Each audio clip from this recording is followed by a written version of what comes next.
आज का हमारा थंबनेल रहने वाला है देवेंद्र सिंह ठाकुर ने चलवाया बुलडोजर। देवो ब्लॉक के घुमरगुड़ा गांव में बुलडोजर चला है। आपको बता दूं कि यहां पर 3 साल से मंडी के लिए जगह जो अलाट होना था, जो शासन जो गवर्नमेंट की जो जमीन होनी थी, गवर्नमेंट की जमीन नहीं मिल पा रही थी। गवर्नमेंट की जमीन पर निजी व्यक्तियों ने कब्जा कर लिया था, जिसके चलते 3 बार जो मंडी अलग अलग जगह पर लगाया गया था और किसान भी परेशान थे। इसके साथ साथ मंडी का संचालन भी सही तरीके से नहीं हो पा रहा था। देवेंद्र सिंह ठाकुर जी जब से पद में आए हैं तब से वे लगातार इसके लिए प्रयासरत है। वे इसके लिए पत्र व्यवहार कर रहे हैं। एसडीएम से उन्होंने पत्र व्यवहार किया, तहसीलदार से पत्र व्यवहार किया।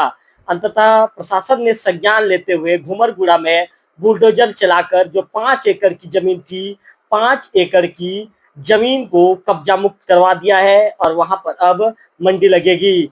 हम सीधा बातचीत करेंगे देवेंद्र सिंह ठाकुर जी से और उनसे जानने का प्रयास करेंगे कि आखिर बुलडोजर चलवाने में उन्हें कितना मेहनत करना पड़ा। तमाम चीजों को लेकर बातचीत करेंगे उनसे और जानेंगे कि कितना ज्यादा संघर्ष रहा, कितना ज्यादा पत्र व्यवहार करना पड़ा। देवेंद्र जी, लोकल टीम में स्वागत है आपका। बहुत बहुत धन्यवाद तिवारी जी। देवेंद्र जी, आपको बुलडोजर वाले बाबा के नाम से आप जाने लगे हैं। आखिर देवेंद्र जी, बुलडोजर आपके गांव में क्यों चलाना पड़ा?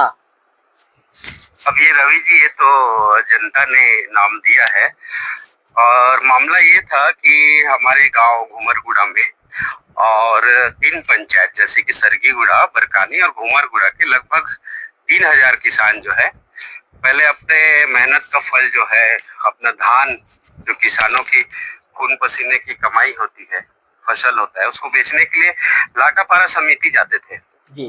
तो लगभग दूरी जो है 6 से 6.5 किलोमीटर की होती थी। और समस्या ये होता था कि लाटापारा समिति काफी बड़ा है, 8-10 गांव आते हैं, तो किसानों को कई बार जो है वहां पे 1-2 दिन 3 दिन भी रुकना पड़ जाता था। बिल्कुल। तो धान बेचने में असुविधा काफी होती थी। तो 3 साल पहले जो है हम सब ने प्रयास करके उसमें माननीय विधायक जी जो है उनका भी बहुत बड़ा हाथ रहा, उनको भी हम धन्यवाद ज्ञापित करेंगे। तो किसानों की समस्या को देखते हुए धान उपार्जन केंद्र हमारा अलग हुआ घुमरगुड़ा में 3 साल पूर्व जो है। तो धान उपार्जन केंद्र जब हुआ अलग तो किसी भी जगह की आवश्यकता होती है मंडी के लिए। तो जगह जो है, शासकीय जगह की कमी तो ग्राम पंचायत घुमरगुड़ा में था नहीं, लेकिन किसी कारणवश जो है जगह उपलब्ध करा नहीं पा रहे थे, क्योंकि डिसीजन क्षमता होता है, सरकारी जमीन काफी थे, लोगों के कब्जे में थे और तत्कालीन जनप्रतिनिधियों ने इस ओर कोई कदम नहीं उठाया। जब मैं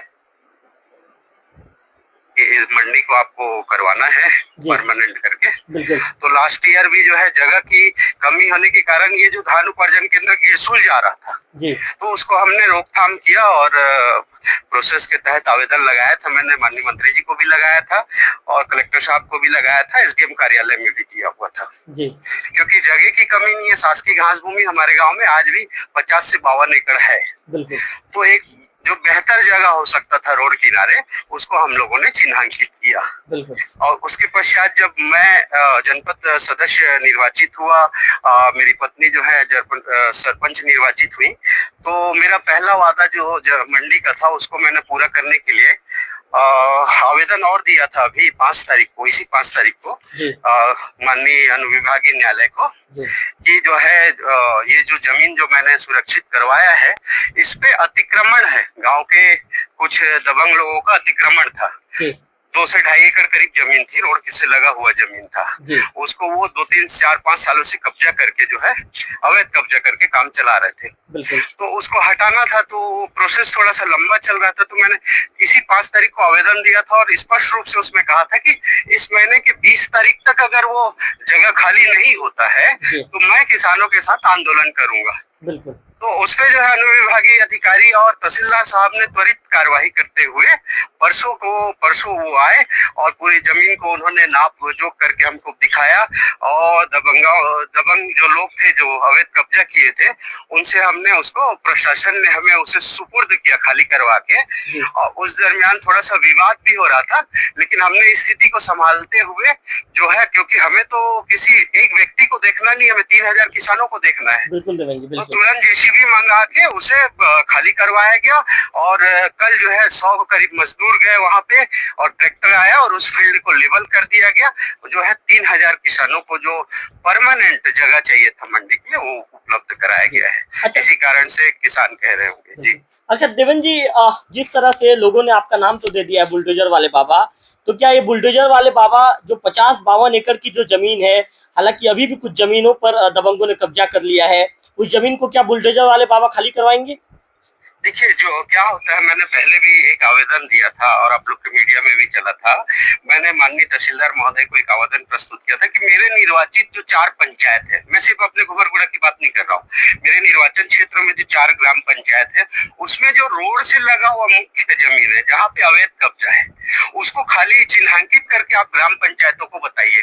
क्योंकि मैं ये चाहता हूँ और हमारे सरपंच भाई भी चाहते हैं, जो हमारे चारों सरपंच है सब लोगों ने ये निर्णय लिया है कि अब जो कोई भी निर्माण कार्य आएगा है ना, शासन से जो भी निर्माण कार्य की स्वीकृति आएगी उसको सही जगह पे बनाना है। अगर हम उसको गलत जगह पे बनाते हैं तो गांव की सुंदरता भी घटेगी और उसका उपयोग भी नहीं होगा। अगर वो निर्माण कार्य सही जगह पे बनता है तो गांव में सुंदरता बढ़ेगी। मास्टर प्लान से काम होना चाहिए और लोगों को उसका लाभ मिलना चाहिए। तो उसके लिए क्या है, हमको जो आरक्षित जगह है, जो शासकीय भूमि है, उस पर अगर कब्जा तो हटवाना पड़ेगा। तो ये मुहिम जो है हम राजस्व विभाग के साथ हमारे जितने भी जनप्रतिनिधि हैं मिल के हम चला रहे हैं, इसी घुमरगुड़ा में ही नहीं। और रही बात बुलडोजर की, जो पहले तो उन्हें नोटिस दिया जाएगा, जो दबंग लोग हैं जो अवैध कब्जा किए हैं उनको नोटिस दिया जाएगा।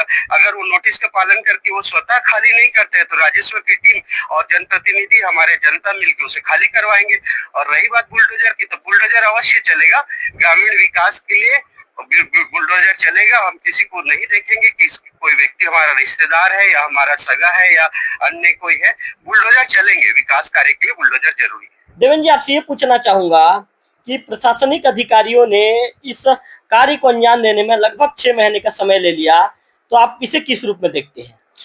देखिए ये थोड़ा सा देर जरूर हुआ है, लेकिन राजस्व विभाग की टीम का एक प्रक्रिया होता है, न्यायालयीन प्रक्रिया होता है। उस प्रक्रिया के तहत उन्होंने काम किया और थोड़ा सा जल्दी हो सकता था, इस बात को मैं मानता हूँ। लेकिन कई बार क्या है, जैसे कि मेरी अभी व्यक्तिगत रूप से मैं इस मामले को जान रहा हूँ कि स्टाफ की कमी है, पटवारियां कम है, आरआई नहीं है। और जैसे कई बार राजस्व की टीम कोई गाँव में जाती है तो उनको जनता का सहयोग नहीं मिल पाता, जनप्रतिनिधियों का सहयोग नहीं मिल पाता। क्या है, जो कार्रवाई होती है ना, वो प्रशासन तो अपनी कार्रवाई करती है लेकिन उसमें उस क्षेत्र के ग्रामीण को और जनप्रतिनिधियों को उसमें सहयोग करना पड़ेगा। सिर्फ राजस्व विभाग आएगी और खाली करवा के चले जाएगी, उसके बाद फिर कब्जा हो जाएगा, ऐसा नहीं। हमको उसपे जो है, जब हमें सुपुर्द किया जाता है उसके बाद उसका संरक्षण देख रेख करने की जवाबदारी हमारी है। तो मैं तो बल्कि राजस्व विभाग की टीम हमारे स्पेशली जो है हमारे तहसीलदार महोदय का मैं बहुत धन्यवाद ज्ञापित करना चाहूंगा। हमारे 3000 किसानों की ओर से एसडीएम साहब का भी धन्यवाद हम ज्ञापित करना चाहेंगे और सभी बाकी जनप्रतिनिधियों से भी निवेदन करूंगा मैं कि जो भी निर्माण कार्य है सही जगह पर बने। आप भी अपने गाँव में इस तरह की पहल करें। देवेंद्र जी, हमारे लोकल टीवी के माध्यम से आपके क्षेत्र की जनता को आप भरोसा दिलाएंगे क्या कि आपके निर्वाचित 4 जनपद क्षेत्र का जो पंचायत है वहां पर यदि कहीं पर यदि शिकायत आप तक पहुंचती है कि किसी सरकारी जमीन पर कब्जा किया गया है तो बुलडोजर लेकर देवेंद्र जी वहां पर पहुंच जाएंगे?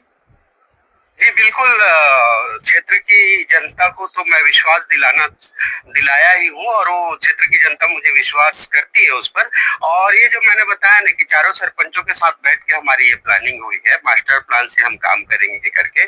और अभी जो मेरा जन चौपाल लगने वाला है इस पे भी हम लोग जो है ये सब विषय पे हम लोग बात करेंगे। और मैं कह रहा हूँ कि शासकीय जमीन जो अति महत्वपूर्ण है, जैसे कि रोड से गांव से रोड गुजर रहे मेन जगह पे अगर अवैध अतिक्रमण है, वहां पे हमें बिल्डिंग बनाना है, हमें सार्वजनिक शौचालय बनाना है, नाली बनाना है, आंगनबाड़ी बनाना है, इस तरह की जो उपयोगी जगह पे किसी का भी कब्जा होगा तो जरूर बुलडोजर चलेगा। मतलब देवेंद्र जी, आपका कहना है कि यदि अंदरूनी क्षेत्र में शासकीय जगह पर कहीं कब्जा हो तो आप लोग हटाने में ध्यान नहीं देंगे? नहीं, ऐसा मैं नहीं कह रहा हूँ। क्या होता है, किसान का जैसे हर किसान का जो लगानी जमीन होता है, वहां पे थोड़ा थोड़ा कहीं ना कहीं शासकीय जगह रहता है। अगर मान लीजिए किसी किसान का 2 एकड़ का मान लीजिए 2 एकड़ का निजी जमीन है और वहां पे 4 डिसमिल जो है सरकारी है, तो वो तो हमारे उपयोग का है नहीं, वो किसान उपयोग करता ही है। हम ऐसी जगह को चिन्हांकित करके हटाएंगे जहाँ पे मान लीजिए कि आज जिस व्यक्ति का, घुमरगुड़ा का मैं एग्जांपल दे रहा हूँ, जिस व्यक्ति का हमने कब्जा हटाया है वो 14.5 एकड़ खेत का मालिक है। वो जी, कोई गरीब आदमी तो है नहीं कि 1-2 एकड़ वाला, आधा एकड़ वाला, 14.5 एकड़ खेत का मालिक है। आप उस खेत को कमा नहीं रहे हो, शासकीय 2.5 एकड़ जमीन को भी, मेन रोड से लगा हुआ जमीन को आप कब्जा करोगे, तो ऐसे जगह पे तो बुलडोजर चलेगा ही चलेगा। जहां पे जनता की मांग आएगी, हम पहले भी मैंने कहा, अभी भी मैं कह रहा हूँ, किसी भी व्यक्ति को चिन्हांकित नहीं करेंगे। जहां पे जनता की मांग आएगी, जहां पे जनता का शिकायत आएगा और जहां पे मास्टर प्लान से विकास कार्यों के लिए जगह चाहिए, वो जगह हमारी प्राथमिकता में पहले है। बिल्कुल उससे पहले बुलडोजर चलेगा। जी बिल्कुल बिल्कुल। चलिए देवेंद्र जी, अपना अमूल्य समय देने के लिए धन्यवाद। तो देवेंद्र सिंह ठाकुर जी हमारे साथ लोकल टीम में जुड़े थे। देवेंद्र सिंह ठाकुर जी ने तमाम बातों को लेकर बताया कि आखिर उन्होंने बुलडोजर क्यों चलाया। उन्होंने कहा कि 3 ग्राम पंचायत के लोग मंडी के लिए जो एक अधिकृत जगह जो होनी थी, अधिकृत जगह नहीं मिल पा रही थी, जिसके चलते दिक्कत और परेशानी का सामना करना पड़ रहा था। ऐसे में अंतिम परिस्थिति बात जब नहीं बनी तो इसके बाद राजस्व अमला को बुलाया गया और इसके बाद जब जहां पर संबंधित व्यक्ति ने कब्जा कर लिया था, वहां पर उस व्यक्ति को कब्जा हटाने के लिए बुलडोजर चलाया गया और अंततः उस व्यक्ति के कब्जे से जमीन को मुक्त करवाकर अब जमीन शासन के अधीन में सौंप दी गई। अब जमीन शासन को मिल गई है। अब उस जमीन पर मंडी का संचालन किया जाएगा। निश्चित तौर पर देवेंद्र सिंह ठाकुर जी साबित करते हुए नजर आ रहे हैं कि वो जनता के सेवक क्यों हैं, क्यों जनता की सेवा का संकल्प लेकर वे आगे बढ़ रहे हैं।